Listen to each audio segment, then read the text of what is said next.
कोशिका भित्ति प्रोकैरियोटिक में प्रोटीन व कार्बोहाइड्रेट की बनी होती है, जबकि यूकैरियोटिक में सेलुलोज की बनी होती है। माइटोकॉन्ड्रिया प्रोकैरियोटिक में अनुपस्थित होता है, जबकि यूकैरियोटिक में उपस्थित होता है। राइबोसोम प्रोकैरियोटिक में 70 इस प्रकार के होते हैं और यूकैरियोटिक में 80 इस प्रकार के होते हैं। हेलो एवरीवन, स्वागत है आपका इस नए वीडियो में। आज से हम एक सीरीज स्टार्ट करने जा रहे हैं जिसमें सभी सब्जेक्ट के टॉपिक वाइज फुल्ली रिवीजन करेंगे। तो चलिए बिना समय गवाए शुरू करते हैं। आज का टॉपिक है कोशिका। कोशिका यह जीवन की मूल संरचनात्मक, क्रियात्मक और जैविक इकाई है। लैटिन भाषा में सेल शब्द का अर्थ होता है छोटा कमरा। जीवन की सबसे छोटी इकाई कोशिका होती है। कोशिका की खोज सर्वप्रथम रॉबर्ट हुक ने 1665 ईस्वी में किया था, लेकिन ध्यान रखें रॉबर्ट हुक ने मृत कोशिका की खोज की थी, जबकि जीवित कोशिका की खोज सबसे पहले ल्यूवेनहोक ने 1674 ईस्वी में की है। इन्होंने तालाब के जल में स्वतंत्र रूप से जीवित कोशिका देखा। पहला जीवित कोशिका स्पेरोगाइरा है। कोशिका का अध्ययन साइटोलॉजी कहलाता है। कोशिका की खोज सर्वप्रथम किसने किया? तो ये किया था रॉबर्ट हुक ने। कब किए? 1665 ईस्वी में। पर इन्होंने रॉबर्ट हुक ने मृत कोशिका खोजा था। जीवित कोशिका खोजने का श्रेय ल्यूवेनहोक को जाता है।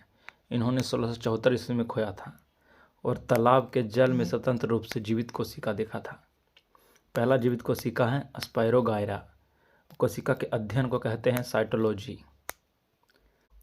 कोशिका सिद्धांत का प्रतिपादन स्लाइडेन और स्वान ने 1837-38 में किया था।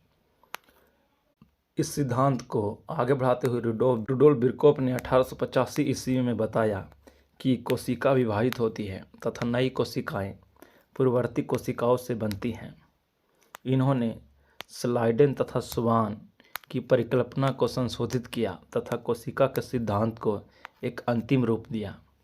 क्वेश्चन रहेगा, कोशिका सिद्धांत का अंतिम रूप किसने दिया? तो ये दिए थे रुडोल्फ बिरकोप ने। कब दिए? 1885 ईस्वी में। क्वेश्चन रहेगा, कोशिका सिद्धांत का प्रतिपादन किन्होंने किया? तो ये किए थे स्लाइडेन और स्वान ने। कब किए थे? 1837-38 ईस्वी में। कोशिका सिद्धांत के अनुसार सभी जीव एक या एक से अधिक कोशिकाओं से बने हैं। कोशिका जीवन की संरचनात्मक एवं क्रियात्मक इकाई है। प्रत्येक कोशिका एक पूर्ववर्ती कोशिका से उत्पन्न होती है। एक बात नोट करके लिख दें, विषाणु कोशिका सिद्धांत का पालन नहीं करते हैं। कोशिका सिद्धांत का पालन कौन नहीं करते हैं? विषाणु। इससे एग्जाम में सवाल आते हैं।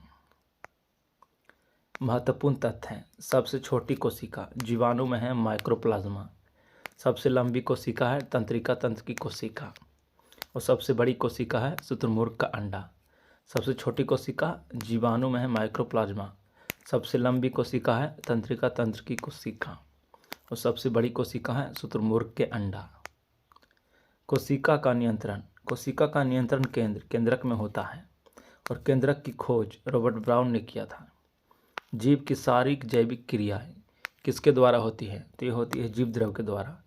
जीव द्रव का नामकरण पुरकिंजे ने किया था और जीव द्रव को ही जीवन का भौतिक आधार भी कहते हैं।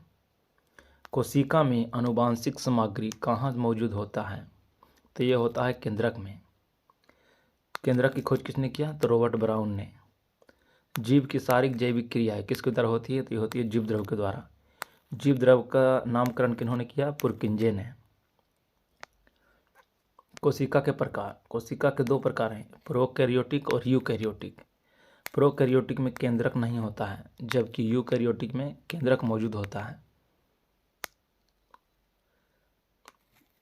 प्रोकैरियोटिक और यूकैरियोटिक। तो कोशिका भित्ति प्रोकैरियोटिक में प्रोटीन व कार्बोहाइड्रेट की बनी होती है, जबकि यूकैरियोटिक में सेलुलोज की बनी होती है। माइटोकॉन्ड्रिया प्रोकैरियोटिक में अनुपस्थित होता है, जबकि यूकैरियोटिक में उपस्थित होता है। राइबोसोम प्रोकैरियोटिक में 70 इस प्रकार के होते हैं और यूकैरियोटिक में 80 इस प्रकार के होते हैं। केंद्रक झिल्ली प्रोकैरियोटिक में अनुपस्थित होता है, जबकि यूकैरियोटिक में उपस्थित रहता है।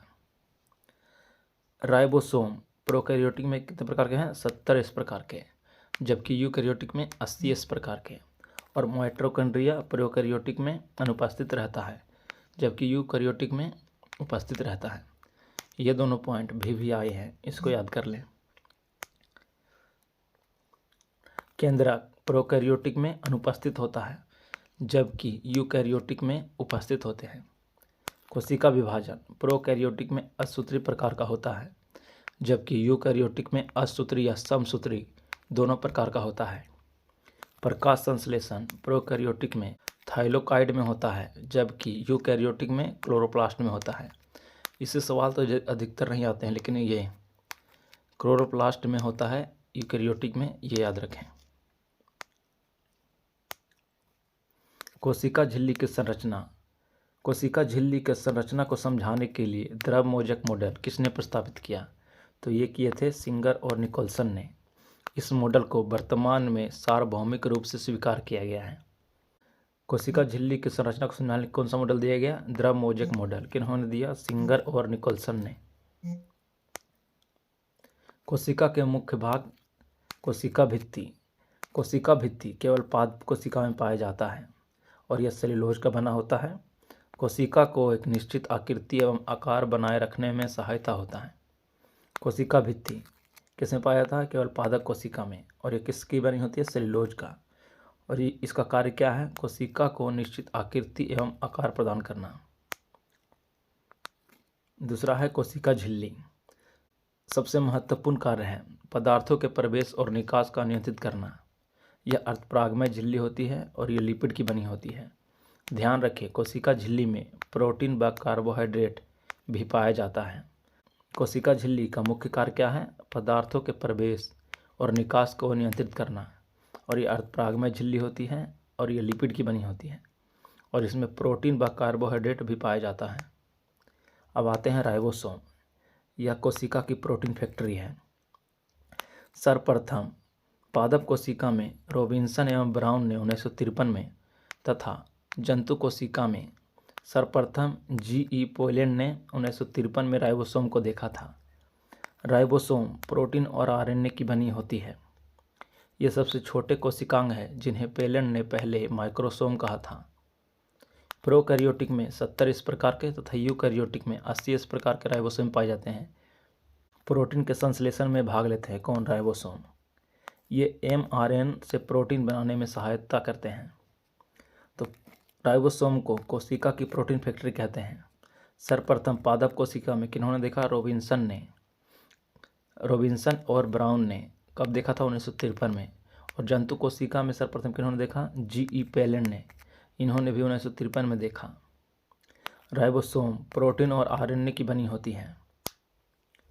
ये सबसे छोटे कोशिकांग हैं जिन्हें पोलैंड ने पहले माइक्रोसोम कहा था और यह प्रोटीन संश्लेषण में भाग लेते हैं और ये mRNA से प्रोटीन बनाने में सहायता करते हैं। आज के लिए इतना ही। बाकी के भाग को अगले वीडियो में देखेंगे, जैसे माइटोकॉन्ड्रिया, लवक, इन सभी को अगले पार्ट में देखेंगे। अगर ये वीडियो आपको अच्छा लगता है तो लाइक, शेयर और कमेंट ज़रूर करें और बेल आइकन को भी दबा लें।